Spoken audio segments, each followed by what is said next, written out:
Night fell over the small town of Westdale, and the street where Emily lived was plunged into darkness. She sat in her living room, a steaming cup of tea in one hand and a thriller book in the other. As she read, the wind howled outside, creating an eerie soundtrack to the night.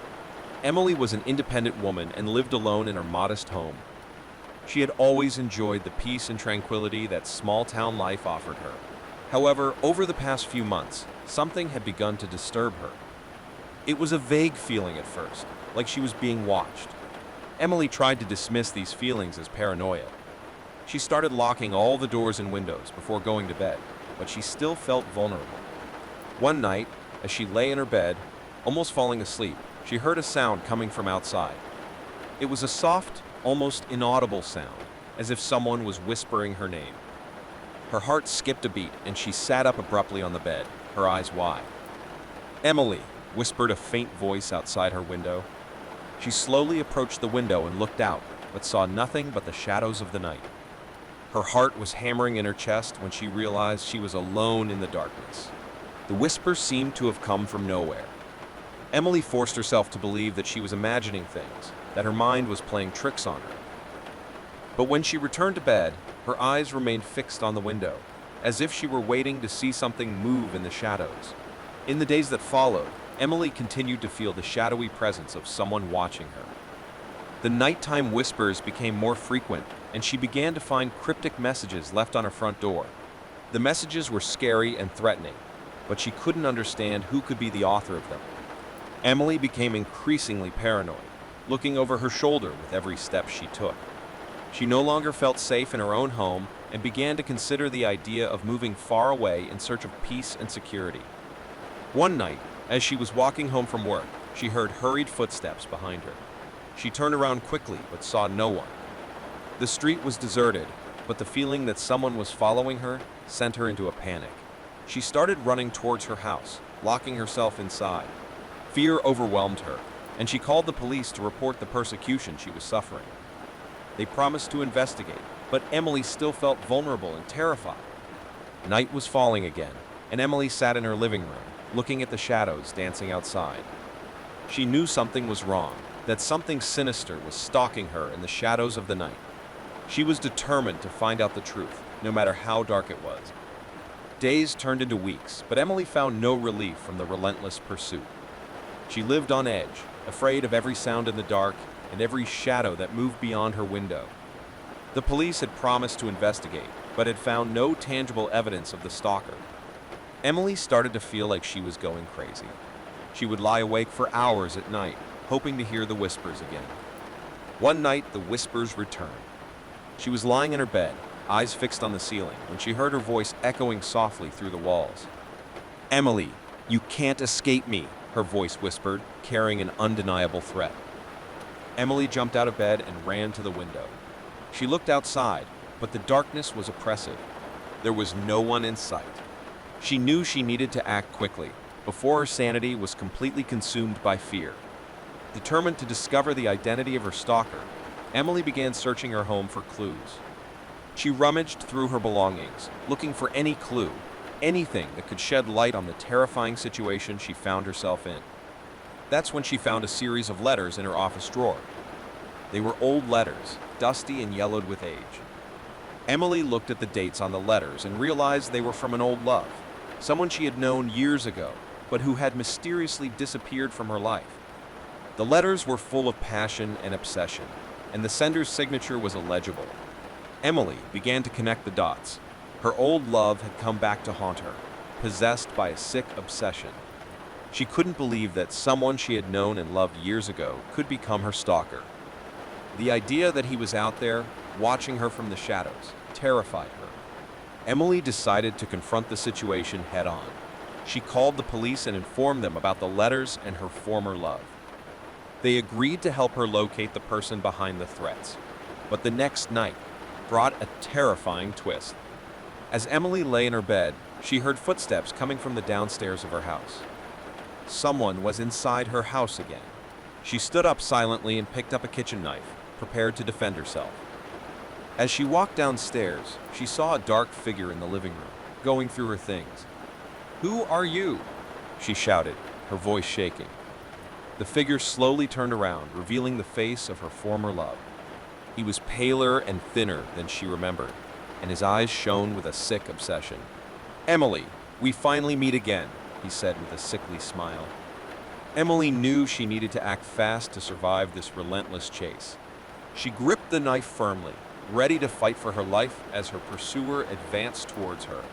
Emily was surrounded by the darkness of the living room, a trembling knife in her hands, and her former lover staring at her with a blank, obsessive gaze. The silence of the night seemed deafening as the two stood there, motionless, like pieces in a deadly game. "What do you want from me?" Emily managed to articulate, her voice weak but filled with determination. Her former love, whose name was Daniel, took a step towards her, his eyes fixed on her. "I always knew that one day we would get back together, Emily. You can't run away from me anymore." Emily's heart beat wildly as she slowly backed towards the door. She knew she needed to escape from there, but fear kept her paralyzed. Daniel was out of control, obsessed with her, and she understood that he was capable of anything. In a moment of desperation, Emily threw the knife towards Daniel, hoping to buy herself some time to escape. The blade grazed his shoulder, leaving a tear in his shirt. Daniel screamed in pain and anger, but didn't give up. Emily ran toward the door, her heart racing, and out into the dark night. She heard Daniel's hurried footsteps behind her and knew she needed to find help quickly. Running through the dark streets, Emily arrived at a gas station that was still open. She entered, panting, and begged the attendant to call the police. While waiting, Emily tried to explain the situation, but it was difficult for her to put into words the terror she had experienced. The police arrived shortly and set off in search of Daniel. Emily was safe for now, but she knew her pursuer was still at large. She wondered how much longer this insane chase would continue. The days that followed were filled with the constant fear that Daniel might appear at any moment. Emily was living on constant alert, temporarily moving into a friend's house to protect herself. The police were unable to find Daniel, and Emily began to fear that he was watching her from the shadows, waiting for the right moment to strike again. One night, while at her temporary home, Emily received an anonymous message on her phone. The content of the message was simple and terrifying. "Don't think you can escape me, Emily. I'm always watching." Fear flooded her as she realized Daniel was still on her trail. He knew where she was, and the message made it clear that he wouldn't give up easily. Desperate for help, Emily looked for stricter safety measures. She installed security cameras in her new home, changed her phone number, and constantly shared her location with friends and family. Even so, the feeling of being watched never left her. Emily lived in a constant state of paranoia, always waiting for Daniel's next move. The deadly game between Emily and her stalker had reached a critical point, and she knew she would have to face her fears and fight for her own survival. The question that tormented her was whether she would be able to overcome her obsession and escape Daniel's relentless clutches before it was too late. Days turned into weeks, and Emily continued to live in the shadow of Daniel's persecution. The nights were the worst, when fear kept her awake, waiting for the next attack. She was determined not to be a helpless victim, and began preparing for the final confrontation. Emily sought the help of a private detective who helped her search for Daniel. They tracked her movements and identified several locations where she had been seen. It seemed like Daniel was always one step ahead, disappearing before they could capture him. While the detective worked to locate Daniel, Emily dedicated herself to learning how to defend herself. She enrolled in self-defense classes and began practicing regularly. She was determined to be prepared for any eventuality. One night, while at her temporary home, Emily received a call from the detective. They had gotten a solid lead on Daniel's whereabouts and were planning an operation to arrest him. Emily felt a ray of hope for the first time in a long time. She agreed to meet the detective and police team at a location near the house where they believed Daniel was hiding. The night was dark and silent as they approached the location. The operation was underway when Emily and the detective heard a noise coming from inside the house. They entered cautiously, ready to face Daniel. But what they found was more terrifying than they could have imagined. Inside the house, there was a wall covered in photos and clippings of Emily. It was an obsessive collection of memories and meticulous observations about every aspect of her life. It was as if Daniel had built a shrine in her honor. They continued to search the house and found a dark, dingy basement.